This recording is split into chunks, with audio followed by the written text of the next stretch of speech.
ओम नमः शिवाय। दोस्तों आपका हमारे चैनल पर स्वागत है। और इस वीडियो में हम आपको बताने जा रहे हैं कि जनवरी 2023 से मिथुन राशि वालों की शनि की ढैया समाप्त हो रही है। तो मिथुन राशि वालों के लिए आने वाला जो समय रहेगा वह कैसा रहेगा, साथ ही इस वीडियो में हम आपके साथ शेयर करेंगे कि जो शनिदेव की ढैया थी वह आपकी कैसी बीती। उसके बाद जब शनि की ढैया समाप्त होगी तो किन क्षेत्रों में आपको बहुत अच्छे लाभ अब देखने को मिलने वाले हैं और किन क्षेत्रों में थोड़ी बहुत ये प्रॉब्लम करेंगे। साथ ही बताएंगे कि किन क्षेत्रों में आपके लिए सबसे बेस्ट अपॉर्चुनिटी आएंगी, अवसर मिलेंगे, कहां पे आप बहुत अच्छा कर पाएंगे। तो आइए वीडियो की शुरुआत करते हैं। उससे पहले यदि आप चैनल पर पहली बार आए हैं तो चैनल को सब्सक्राइब कीजिएगा। और आपको बता दें कि जो राशिफल हम आपको दे रहे हैं यह आपकी चंद्र राशि पर आधारित है, तो आप इसे चंद्र राशि के आधार पर ही देखें। देखिए मिथुन राशि वालों, यदि हम बात करें तो आपके ऊपर पिछले 2.5 वर्षों से जब ढैया शनि की चल रही थी तो आप बहुत ज्यादा चीजों को लेकर परेशान चल रहे थे। जो पहली समस्या आपके जीवन में बनी हुई थी वह आपके करियर को लेकर बनी हुई थी, क्योंकि करियर में आपके बड़े उतार चढ़ाव आपको देखने को मिले। बहुत सारे मिथुन राशि वालों की जो नौकरी है, चाहे वो गवर्नमेंट सेक्टर के अंदर थे, बहुत सारे उसमें प्रॉब्लम्स आई, कोई एलिगेशंस लगे। इसके साथ ही जो लोग प्राइवेट सेक्टर के अंदर थे उनकी नौकरी छूट गई। साथ ही करियर में बड़े उथल पुथल की स्थिति बनी रही। इसके साथ ही आपका जो संचित धन है वह भी प्रभावित हुआ। परिवार के लोगों के साथ में बड़े वाद विवाद रहे, पारिवारिक जीवन में मुश्किलों का सामना करना पड़ा। साथ ही ढैया के प्रभाव में जो मुख्य बात रही वो मिथुन राशि वाले अवश्य जान पाएंगे कि बहुत सारे ऐसे स्टूडेंट रहे जिनकी पढ़ाई खत्म हो गई, यानी कि वो शिक्षा ले रहे थे लेकिन कुछ ऐसी घटनाएं हुई कि उनको शिक्षा बीच में ही छोड़नी पड़ी। साथ ही प्रेम संबंधों को लेकर बड़े उठापटक की स्थिति रही, बहुत सारे मिथुन राशि वालों का ब्रेकअप हुआ। इसके साथ ही ये बहुत ज्यादा मेंटली तौर पे परेशान रहे, स्वास्थ्य को लेकर ये बहुत ज्यादा परेशान रहे। विशेष तौर पर पेट की जो समस्या थी वह इनको बहुत ज्यादा परेशान कर रही थी। और मिथुन राशि वालों के संतान को लेकर भी कोई ना कोई समस्या सामने आई। अब हम ये बात करेंगे कि यदि आपकी राशि मिथुन है तो जनवरी 2023 के बाद का जो समय होगा आने वाला 2-2.5 वर्षों का, वह आपके लिए कैसा रहेगा, किन क्षेत्रों में, पहले देख लेते हैं कि आपको लाभ प्राप्त होगा। देखिए सबसे अच्छी बात तो ये रहेगी कि मिथुन राशि वालों शनिदेव अपनी मूल त्रिकोण की राशि यानी कि कुंभ राशि में 17 जनवरी 2023 को पहुंच जाएंगे और ये आपके भाग्य भाव में जाएंगे। और भाग्य भाव में जाने की वजह से जो इनकी तीसरी दृष्टि है वो आपके 11th हाउस पर पड़ने वाली है। अब देखिए कि जब ये अष्टम भाव में थे तो इनकी जो तीसरी दृष्टि है वो आपके 10th हाउस पर पड़ रही थी। तो जो लाभ मिलेगा आप करियर के मामले में आपको अच्छा लाभ प्राप्त होगा। अगर आपकी नौकरी छूट गई थी, नौकरी प्राप्त करने के लिए अथक प्रयास आप कर रहे थे, नहीं हो पा रही थी, अब आपको यहाँ पे मौके मिलेंगे और नई नौकरी की प्राप्ति आपको यहाँ पर होने वाली है। अगर आप गवर्नमेंट सेक्टर के अंदर थे, कोई एलिगेशंस चल रहे थे, कोई समस्या आ रही थी आपको, वहां पर भी अब आपको सफलता प्राप्त हो जाएगी। कारण यह होगा कि देखिए कर्म क्षेत्र से इनकी दृष्टि का हटना, आपको बता दें मिथुन राशि वालों, भले ही शनिदेव अपनी मूल त्रिकोण की राशि में रहें, स्व राशि में रहें, लेकिन इनकी तीसरी दृष्टि और 10वीं दृष्टि खतरनाक होती है, निगेटिव इंपैक्ट हमेशा ये देते हैं। तो ऐसे में यहां पर आपको अब करियर को लेकर चिंताएं बहुत सारी आपकी समाप्त होने वाली हैं। साथ ही आपको बता दें कि आपके घर परिवार की स्थिति भी अब बहुत अच्छी होने वाली है, यानी कि कुटुंबी जनों के साथ में कोई वाद विवाद चल रहे थे वह सारी समस्याएं अब समाप्त होंगी। साथ ही आपके घर परिवार के लोगों का सहयोग प्राप्त होगा। पिताजी के साथ में अगर अनबन चल रही थी तो वो सारी अनबन दूर होंगी। साथ ही अगर देखा जाए तो जो लगातार आपको धन से संबंधित समस्याएं आ रही थी, जो आपकी वाणी बहुत ज्यादा आपका साथ नहीं दे रही थी, आप में बहुत ज्यादा वाणी के माध्यम से आपका बहुत सारा काम खराब हो रहा था, है ना, तो वो सारी चीजें अब बेटर हो जाएंगी, आपकी वाणी मधुर हो जाएगी। अगर आप वाणी कंसल्टेंसी के माध्यम से कोई भी कार्य कर रहे हैं तो अब उसमें आपको प्रगति अवश्य देखने को प्राप्त होने वाली है। तो हम ये कहें कि सेकंड हाउस पर जो दृष्टि इनके अष्टम भाव में ये सप्तम दृष्टि डाल रहे थे, तो अब वहां से आपको ये बहुत अच्छा परिणाम देंगे।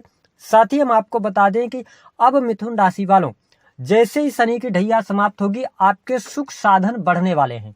विशेष तौर पर काफी लंबे समय से यदि आप प्रॉपर्टी लेना चाह रहे थे या आपके पास में कोई प्रॉपर्टी थी उसको बेचना चाह रहे थे, उचित दाम नहीं मिल रहा था, उन चीजों में अब आपको लाभ होगा। राजनीतिक क्षेत्र से यदि आप जुड़ाव रखते हैं तो जनता का सहयोग यहाँ पर प्राप्त होने वाला है। इसके साथ ही अगर देखा जाए तो इनकी जो जब ये ढैया समाप्त होगी तो 9th हाउस में रहेंगे तो इनकी 7वीं दृष्टि आपके 3rd हाउस पर पड़ने वाली है। तो देखिए तीसरा भाव जो होता है ना वो सामाजिक क्रियाकलापों का भी होता है, साथ ही आपके छोटे भाई बहनों का होता है। तो देखिए मिथुन राशि वालों हम आपको डरा नहीं रहे, लेकिन आप खुद समझिए कि इनकी जो 7वीं दृष्टि है वो आपके 3rd हाउस पर पड़ेगी जहां पर सिंह राशि आती है। और शनि और कहा जाए तो सूर्य में आपस में शत्रुता है, तो जहां पर इनकी 7वीं दृष्टि पड़ रही है ना वहां पर ये आपको थोड़ा सा नुकसान अवश्य पहुंचाते नजर आएंगे। यानी छोटे भाई बहनों के करियर को लेकर कोई चिंता हो सकती है, उनके स्वास्थ्य पर पैसा खर्च हो सकता है, उनको लेकर थोड़ी सी टेंशन हो सकती है, उनके साथ में वाद विवाद हो सकते हैं, विशेष तौर पर छोटे भाई बहनों के साथ में। तो इस चीज को आपको ध्यान रखना है। साथ ही थोड़ा सा आप में आलस्य का भाव पैदा होगा, है ना, थोड़ा सा आपके काम जो होंगे ना वो थोड़े से डिले हो सकते हैं, लेकिन लाभ आपको प्राप्त अवश्य होने वाला है। साथ ही इनकी 10वीं दृष्टि मिथुन राशि वालों आपके 6th हाउस पर पड़ने वाली है। यह स्थिति ज्यादा निगेटिव हम यहां पर कह सकते हैं। क्यों? क्योंकि देखिए वृश्चिक राशि पर एक तो इनकी दृष्टि पड़ रही है, एक तो 6ठे भाव पर इनकी दृष्टि पड़ रही है, तो ये बहुत ज्यादा नुकसान तो आपको नहीं देंगे, लेकिन फिर भी ये वाद विवाद आपके करवाएंगे। इसलिए अगर कोई दो व्यक्ति लड़ रहे हैं तो उसमें आपको इंटरफेयर नहीं करना चाहिए। ये स्थिति ज्यादा वाद विवाद बढ़ा सकती है। शत्रुओं से थोड़े से आपको सावधानी रखनी है, शत्रु आपकी छवि को नुकसान पहुंचाने का कार्य कर सकते हैं, तो इन चीजों में थोड़ा बहुत आपको निगेटिविटी मिल सकती है। और सबसे इंपॉर्टेंट बात कि आपका स्वास्थ्य, विशेष तौर पर यहाँ पर हम ये कह सकते हैं कि हो सकता है कि आपकी सर्जरी वगैरह होने के भी योग बनेंगे आने वाले समय में, है ना। पेट से संबंधित कोई समस्या अथवा गुप्तांगों से संबंधित कोई समस्या, इन चीजों को लेकर सतर्कता आपको अपने स्वास्थ्य को लेकर बरतनी होगी। लेकिन मेंटली तौर पे आप अब फ्री हो जाएंगे, यानी माइंड सेट आपका अच्छा हो जाएगा। जो तनाव, जो डिप्रेशन जैसी समस्याएं बन रही थी, उन समस्याओं से बाहर निकलेंगे। साथ ही अब सबसे अच्छी बात यह रहेगी कि विद्यार्थियों के लिए समय अच्छा हो जाएगा। अगर आप विदेश जाकर पढ़ाई करना चाहते हैं या आप फिर से पढ़ाई शुरू करना चाहते हैं, उसके लिए अच्छा रहेगा। स्टूडेंट को सफलता प्राप्त होने के पूर्ण संकेत दिखाई देते हैं। कॉम्पिटिटिव एग्जाम वगैरह अगर आप दे रहे हैं तो देखिए हार्ड वर्क आपको करना पड़ेगा, क्योंकि 6th हाउस को भी हम सरकारी नौकरी अथवा एग्जाम को हम देखते हैं, कंपटीशन को देखते हैं। तो यहाँ पर इनकी दृष्टि पड़ रही है तो आपको मेहनत के बाद ये लाभ देंगे, ये स्थिति बनेगी। साथ ही यहां पर देखा जाए तो वैवाहिक जीवन की स्थिति अब आपके लिए बहुत अच्छी रहने वाली है। विशेष तौर पर यह शनिदेव का प्रभाव रहेगा कि बिजनेस आपका बहुत अच्छा चलेगा, बिजनेस में ग्रोथ होगी। नए बिजनेस अगर आप शुरू करना चाहते हैं तो बिल्कुल कर सकते हैं, इसमें किसी भी प्रकार की समस्या नहीं है। और बिजनेस से आगे चल के आप अब अच्छा लाभ भी प्राप्त करने वाले हैं। इसके साथ ही प्रेम के मामले में भी अब आपको सफलता प्राप्त होगी। प्रेमी प्रेमिकाओं के बीच में आकर्षण होगा, आप घूमने फिरने का कार्यक्रम बना सकते हैं। अगर आप प्रेम विवाह की तरफ आगे बढ़ना चाहते हैं तो आप आगे बढ़ सकते हैं, उसमें आपको सफलता प्राप्त होती नजर आने वाली है। तो ये स्थितियां शनिदेव की वजह से आपके लिए बेटर हो जाएंगी। साथ ही ससुराल पक्ष से अगर रिश्ते खराब चल रहे थे तो अब अच्छे हो जाएंगे। यदि आपकी और आपके वैवाहिक जीवन के अंदर पति पत्नी अलग रह रहे थे या जीवन साथी के स्वास्थ्य को लेकर बहुत ज्यादा दिक्कतें चल रही थी, तो अब यहां से अब आपको बहुत सारी चीजें पॉजिटिव होती नजर आएंगी, जो हमारे मिथुन राशि वाले जातक अथवा जातिका हैं। बात करते हैं कि आपके लिए धन की स्थिति कैसी रहेगी। देखिए मिथुन राशि वालों, धन पे आपको बहुत ज्यादा ध्यान रखना होगा, क्योंकि 11th हाउस जो होता है ना वो आपकी महत्वाकांक्षा, मनोकामना, सोशल सर्कल। तो यहाँ पर देखिए कि शनिदेव अष्टम और नवम भाव के स्वामी होकर 9th हाउस में है, और जहां से इनकी तीसरी दृष्टि, नीच की दृष्टि कहां पे पड़ रही है, मेष राशि पर पड़ रही है, और यहाँ पर राहु भी विराजित है। ऐसे में आप कहीं पर भी धन इन्वेस्ट कर रहे हैं, धन के लेन देन में आपको सावधानी रखनी होगी।